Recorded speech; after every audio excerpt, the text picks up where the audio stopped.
Hey guys, welcome back to Extracurricular Activities. I'm Savannah. And I'm Tori, and we are going to get straight into News of the Week with David.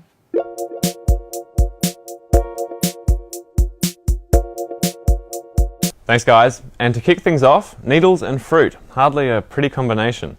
A mother in Gladstone found a needle in a strawberry this Tuesday after purchasing an Obsession strawberry punnet from a Woolworths store in Kirkwood. The discovery, which has been described as sick, has seen police and Queensland Health advise customers in Queensland, New South Wales and Victoria to either dispose of or return two brands of strawberries, Berrylicious and Berry Obsession. The Queensland Strawberry Growers Association says it has reason to suspect the needles were placed in the fruit by a disgruntled former employee, however is waiting on more information from Queensland Police. Malcolm Turnbull has waded back into politics for the first time since he was dumped as PM. In a tweet, he shared his belief that the current Prime Minister, Scott Morrison, should refer Peter Dutton to the High Court. Peter Dutton is currently facing questions regarding his eligibility to sit in Parliament after it was revealed his family trust had an invested interest in two government-subsidised childcare centres in Brisbane. Dutton also happens to be the man who instigated the leadership spill 2 weeks ago. While ScoMo hasn't criticised Malcolm Turnbull, he says he has no intention of referring Dutton on to Australia's highest legal authority. Dutton, for his part, said on 2GB radio that Turnbull should keep out of it. And a stone flake discovered in a cave in South Africa has provided evidence for the earliest example of a hashtag. The crosshatch design, drawn in ochre, possibly represents one of the first symbols of modern communication. Up until now, our earliest evidence for such communication dated back to only about 40,000 years. This discovery has pushed that timeline back to about 73,000 years ago. Turns out Twitter was a long time in the making. And on that note, back to you guys. I have to say, the thing about the strawberries scares me a little bit because they're my favourite fruit. A little bit scary. Next up, we have a field report about the Red Bull basement at UOW. The first ever Red Bull basement event hosted at the University of Wollongong was held today, with the aim of exposing participants to the field of technological social innovation. The event will inspire UOW students to embrace social entrepreneurship, as well as technological challenges. This is the first time Red Bull Basement University has been brought to Australia, and we're hosting a launch event here to hopefully encourage a whole bunch of UOW students to enter into the program and see what ideas they can come up with to solve a problem on campus. Guest speakers Ken Kincheski and Paul Hellier believe that technology can create meaningful experiences that can also move us towards a more sustainable future. I think events like this are really important to get, once again, just a really good insight into what's happening in life after university and what people are doing that they're passionate about, and trying to stir up that emotion in the audience to see what they're passionate about and to really go down that path of giving 100% of themselves to whatever it is that they're passionate about. The Red Bull Basement aims to offer the tools, knowledge and mentoring to bring any idea to life with the goal of problem solving with technology. UOW students have the chance to take their ideas to the forefront of social innovation at an international conference in Berlin later this year. Bernadette Clark, UOW TV, Multimedia. Gee, that Marvin's a character, eh? So are you, Tori. And next up, we have Are You OK Day that's happening right now on campus. Are you okay, Tori? Yeah, I think I'm pretty good. You're looking pretty good. Here on the Duck Pond lawn for Are You OK Day, a national day to start a conversation about mental health. We've had lots of people come and write varying messages, tips that they've taken from their own personal experience. I guess we're really trying to encourage people on campus to stop and take time out to actually check in and ask their friends and other people in their life, are you okay? And if that person isn't okay, then it's a great opportunity to give people the confidence, some resources and some skills to then be able to connect people with ongoing help and support. Now a little bit more on mental health. We have an interview with Professor Lorna Moxham from Recovery Camp.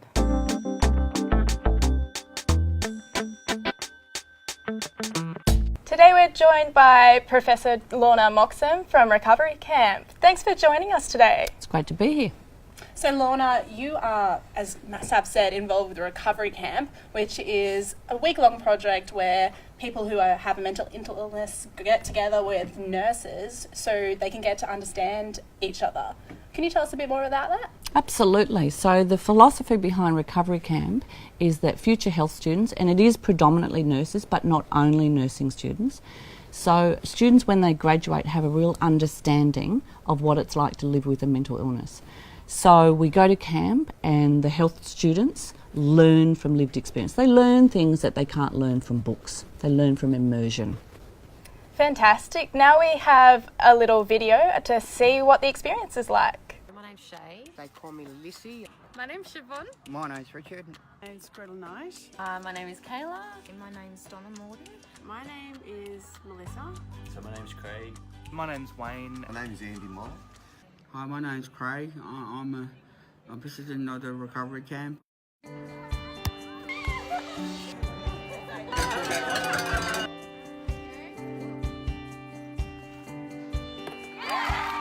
What brought me here to the camp? This was about getting to know people with a lived experience of mental health.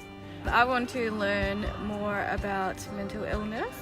Curiosity, the appeal of it because it's different.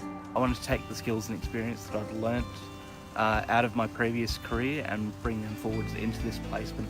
This gave me the opportunity to experience a different approach to mental health.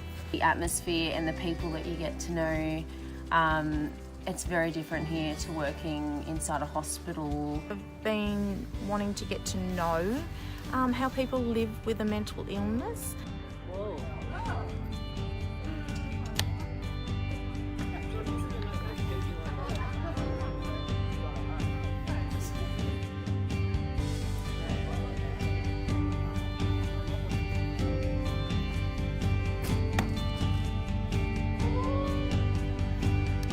It's a stigma, and there's a lot of things people with mental health can do that they've probably never even thought they could do. They just have to listen.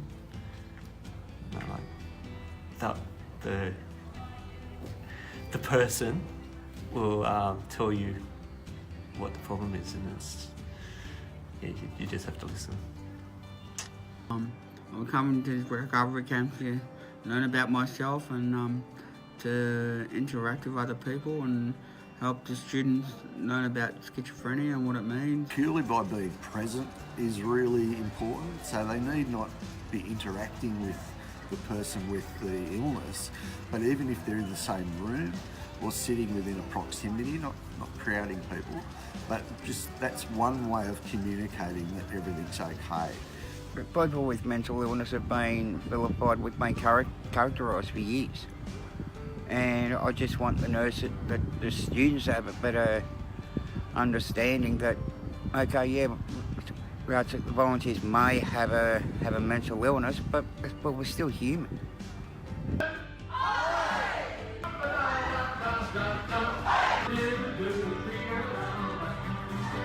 I'm trying to understand what they found is helpful.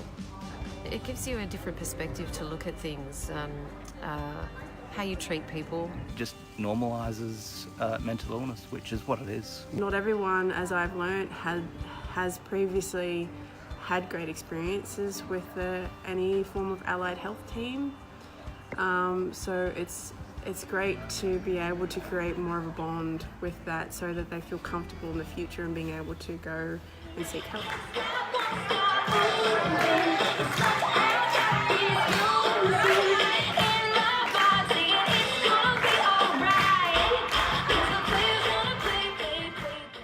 So that looked like a really full-on week. Can you tell us what it's like to be involved in the camp?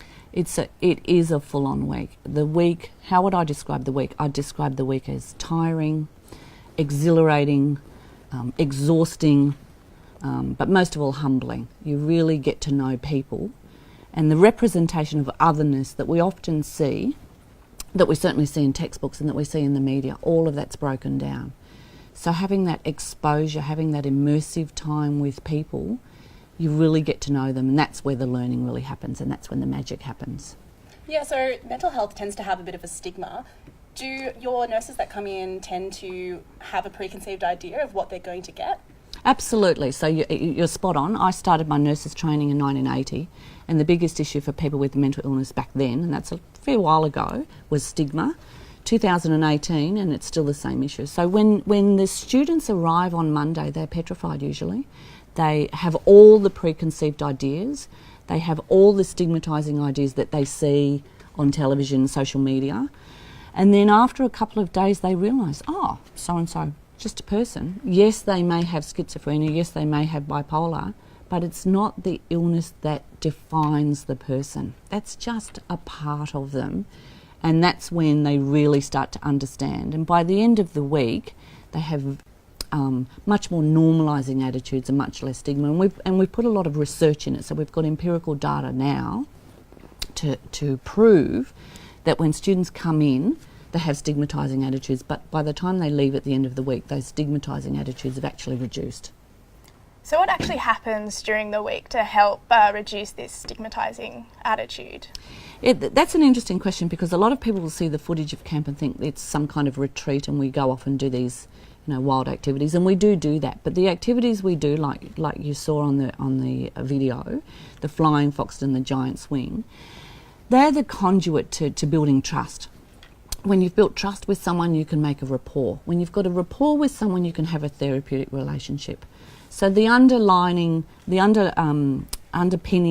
premise of mental health nursing is having a therapeutic relationship. We know that's really important, and that's based on trust. So those activities help form the trust, help form the therapeutic relationships.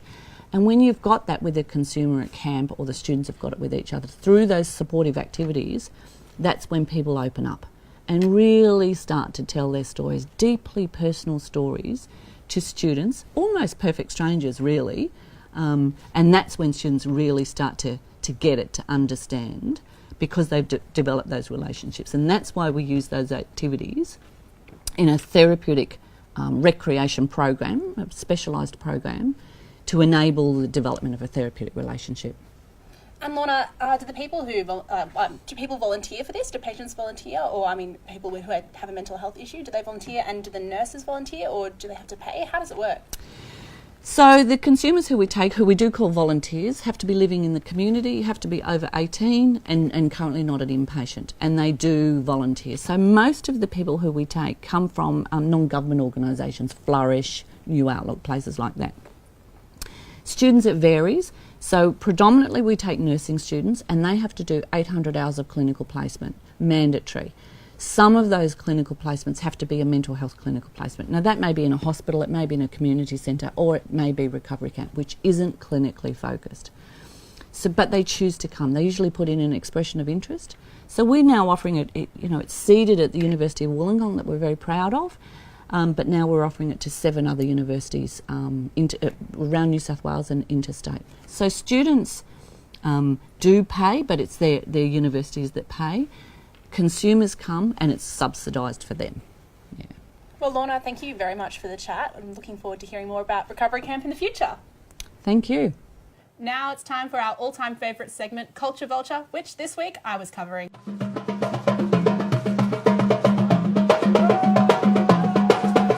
The Here and Now exhibition at the Wollongong Art Gallery is encouraging local upcoming artists to pursue a career in the arts. Gallery Program Director John Monteleone says it's harder for emerging Illawarra artists to develop their careers locally, as previous generations of artists have moved away to study, creating a gap in the creative community. It means that there's a big hole left in the community or in this region for young artists interested in pursuing study in the arts.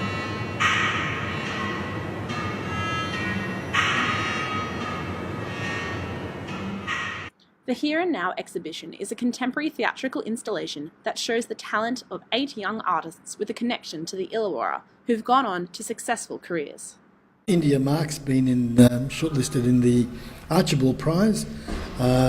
Jessica Cochrane's working in London. Mr. Monteleone says these achievements show that local artists can pursue a successful career within the arts from within the Illawarra region. If you have that passion, that drive and that commitment to the arts, there are opportunities available to you. If you already haven't heard enough about mental health, we have another Pop the Question about relieving stress.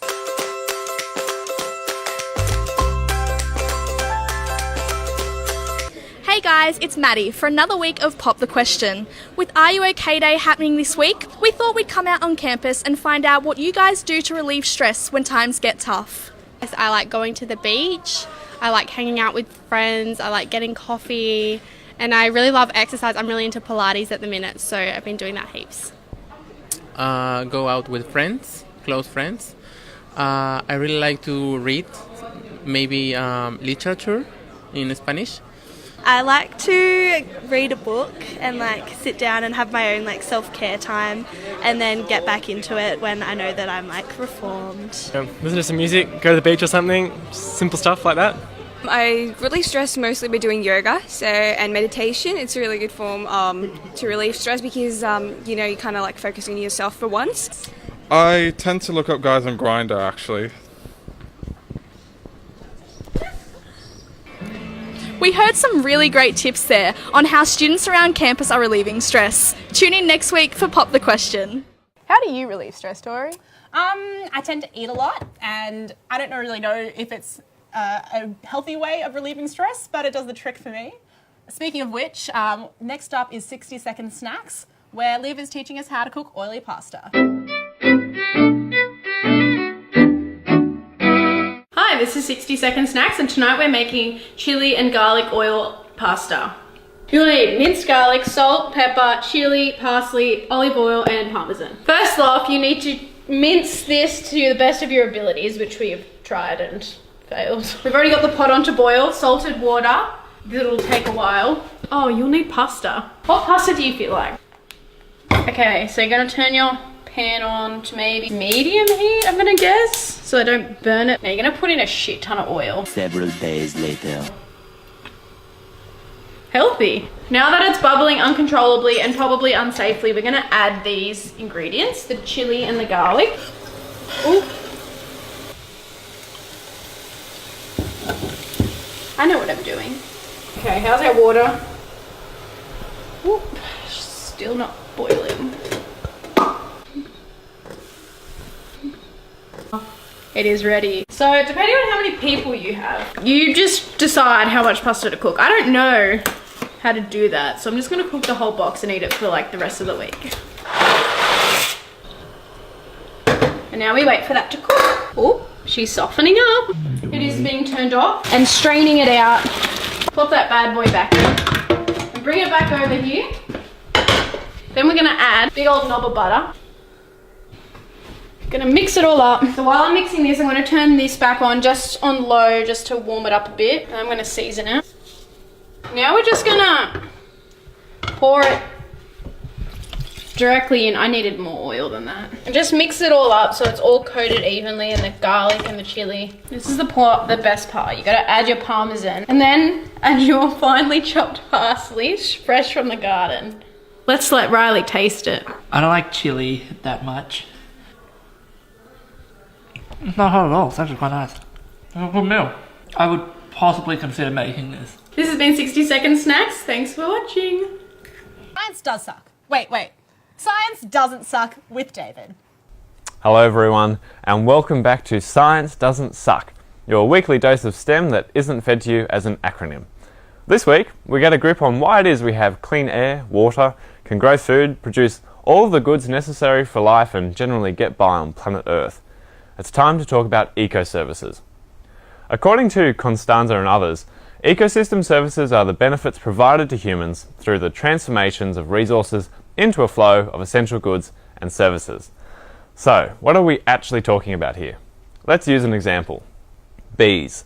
They're not only cute, lazy flies with a backside that has the potential to cause pain, they are also the backbone, which is kind of funny because bees are invertebrates, if you find that kind of stuff funny, of most agricultural industries. Why, you ask? Because they pollinate. Of all the food produced in about 1 year, between about 240 and 580 billion US dollars worth relies directly on the activities of pollinators, of which bees are a major part. For example, without bees we wouldn't have any almonds, and most fruits would have a pretty hard time finding their way to the supermarket shelf. And I'm talking about more than just your usual European honeybee here. There are about 4,000 different bee species that are inadvertently feeding you and me. Let's talk about another thing we enjoy in Australia, clean water.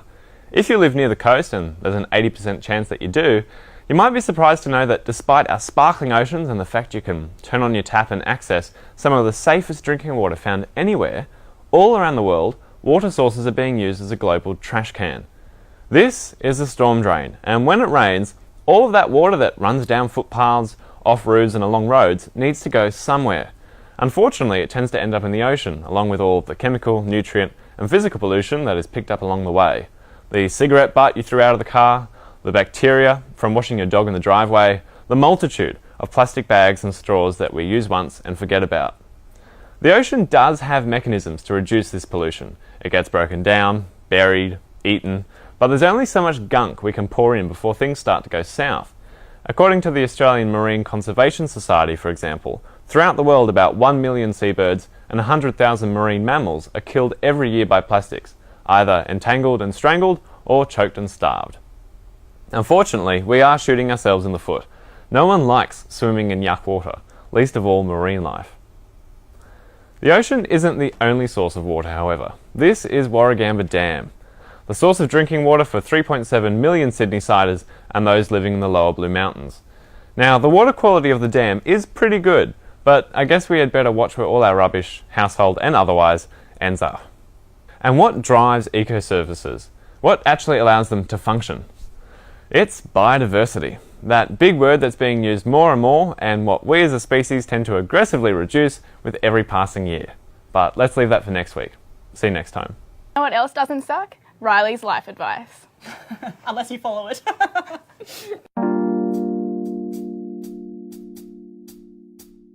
Got questions about finding love in the digital age? There's only one person to ask. Dear Riley. My general advice is to not engage in like romances with teachers and tutors and professors, just generally due to like power and balance in a relationship. Well, maybe instead of listening to love advice this week, I should be listening to what Sam tells me to in Earworm. Hello and welcome back to the Earworm, your one stop for all happening music things each week in the Gong. First up tonight is the Tinnies at RAD. These crazy characters have been on quite the come up lately, getting the nod to play the massive Yours and Ours Fest later on this month. Everyone needs to see these boys do their thing at least once in their life, and with supports from Dribs, the Ians and Darts and Crafts, tonight is the night. As always, Jacuzzi Stew has your Thursday kick-on sorted, with Hightails and Betty on this week's bill, laying down the clangers. And Friday is the big one this week, with no introduction needed for Ballpark Music and San Cisco, who will be turning it on at the Uni Hall. Don't be surprised if this one sells out, and be sure to get down early to see the very well-drilled Ruby Fields do her thing. Saturday is a chance to get out to a smaller venue. Howling Wolf Whiskey Bar will have Ruby Tuesdays playing their rock tunes. Mixing big riffs and big vocals, this is a guaranteed party with soothing soloist Coast and Ocean opening things up. And something else a bit different on Saturday night, house music aficionados Bread and Butter are throwing another one of their notorious takeovers in what is set to be an intimate showcase of music and art at To A New Collective. While this one is sold out, be sure to chuck the name Bread and Butter in your diary for the next boogie, because these are a whole bunch of fun. And Velvet Elevator, Luke Spook and Concrete Lawn will be playing Saturday night at RAD, so really you're spoilt for choice. And Sunday is sorted with punk metalhead Saviour making the trek from Perth to play the RAD stage. Previously supporting In Heart's Wake and Dream on Dreamer, these boys have been slaying for a while now. With supports from Bloom, Deadlights and Pridelands, this will be a crazy show to round out quite the week of music. Now turning our spotlight to some chicks who are dropping hard onto our airwaves. Lily and Grace Richardson are the sister duo behind Clues, who will be dropping their huge sounds onto the stages of Yours and Ours Fest on the Saturday. These Mollymook natives are set to impress with crunchy guitars, matching haircuts and harmonies that will rock your socks off. Make sure you circle these guys on your set times and get down early for some absolute mint vibrations. So let us know what you guys are getting out to on our socials just below, and we'll see you next week. Thanks so much for joining us on the show today. It's been fantastic to have you. And now we are on to UOW Unplugged with King Chick. Have a good one, guys. See you later.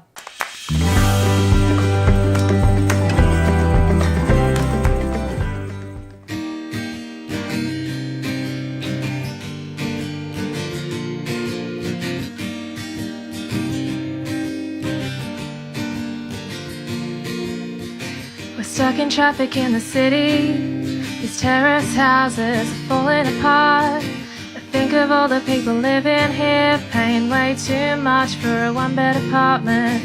Take a photo of the sunset with a blurry camera on a broken phone.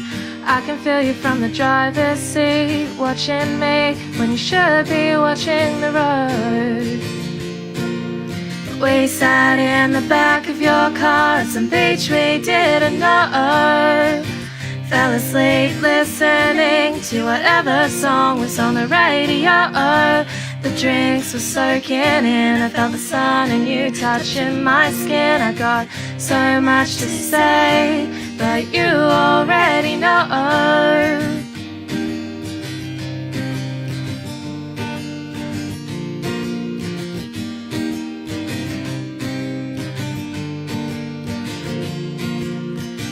Pretty quiet for a Friday, there's not much happening in this town.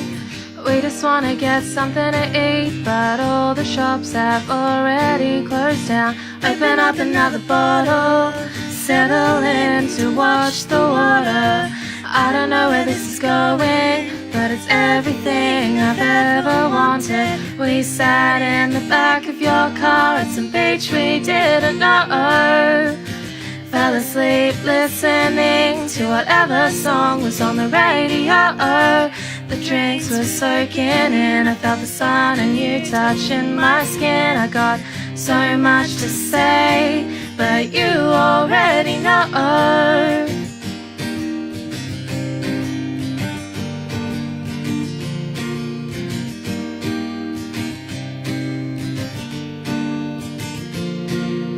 No one else around here, the stars are clear tonight.